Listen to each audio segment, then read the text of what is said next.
কেমন আছো সবাই? আশা করি তোমরা সবাই ভীষণ ভালো আছো, আর আমিও খুব ভালো আছি। তো আজকে যাব একটা জায়গাতে, এই বেরিয়েছি সবে। আর যা সত্যি বলতে এখন থেকে যেভাবে ঘামাচ্ছি, মানে সে বলার বাইরে। ওখানে কি মানে গিয়ে খাওয়া দাওয়া একটা ব্যবস্থা, মানে খাওয়া দাওয়ার ব্যবস্থা আছে ওখানে। আর ওখানে কাল থেকে পুজো হচ্ছে, মানে আমার একজন স্টুডেন্টের বাড়ি থেকে আজ নিমন্ত্রণ করেছে। তো সেই জন্য ওইখানে যাব। তো যাওয়ার জন্য পুরো একবারে প্রস্তুত হয়েছি, যা কিন্তু এতটাই ভীষণ গরম, মানে এতটাই গরম, মুখটা দেখে বুঝতে পারছো যে কি গরম লাগছে। আর চলো সেখানে কি করলাম, কীভাবে খাওয়া দাওয়া কী হলো না হলো, কীভাবে সেখানে কাটলো, দেখতে থাকো, সঙ্গে থাকো। টাটা। তো ওখানে গিয়েই ওদের সঙ্গে দেখা করে, যেহেতু খাওয়া মানে আগে অনেকগুলো খাওয়ার মানুষ মানে যারা খেতে এসেছিলো তারা উঠে পড়েছে, তাই আমি গিয়ে ওখানে মানে যাদের বাড়িতে আমি গিয়েছিলাম তাদের সঙ্গে দেখা করে খেতে বসে গেছি। আর খাওয়াটা হচ্ছিল মাটিতে বসে। আর যেহেতু মহোৎসবের প্রসাদ, তাই মাটিতে বসে খাওয়ার ব্যাপারটাই আলাদা। আর আমি গিয়েছিলাম, আমার পুচকু পুচকু মানে আমার বাবান গিয়েছিল, আর গিয়েছিল মা, আমার মানে শাশুড়ি মা। এই দেখো আমরা খেতে বসে পড়েছি।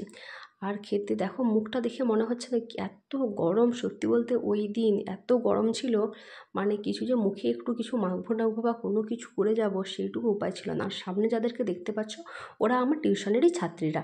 আর দেখো এই যে আমরা খাচ্ছি, খাওয়াতে প্রসাদে এরকম জিনিসগুলো থাকে প্রসাদে, যেমন শাকের ভাজা, আলু ভাজা, ডাল। প্রসাদে তো আর মাছ টাছ এইসব ব্যাপার থাকে না, অনেক জায়গাতে থাকে, অনেক পুজোতে।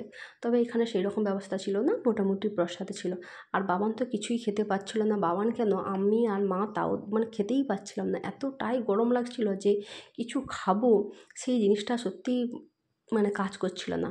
আর বাবানের মুখটা দেখো, বেচারা এত ঘামিয়ে গেছে, আর কি বলবো। শুধু ভাবছিলাম কখন পায়েস আসবে, তাহলে একটু ওকে খাওয়াতে পারতাম। আর ওর পায়েসটা ভীষণ ফেভারিট। এই বলতে বলতে মোটামুটি দেখো পায়েস চলে এসছে। আর পায়েস দেখেই বাবান তো কী ভীষণ খুশি। এরপরে ওখানে হচ্ছিল পসরা কীর্তন, অর্থাৎ হলো পসরা গান। তবে পসরা কীর্তনের ছবি তোমরা ভাববে হয়তো এইসব দিদি আবার এইসব দেখানোর কী দরকার।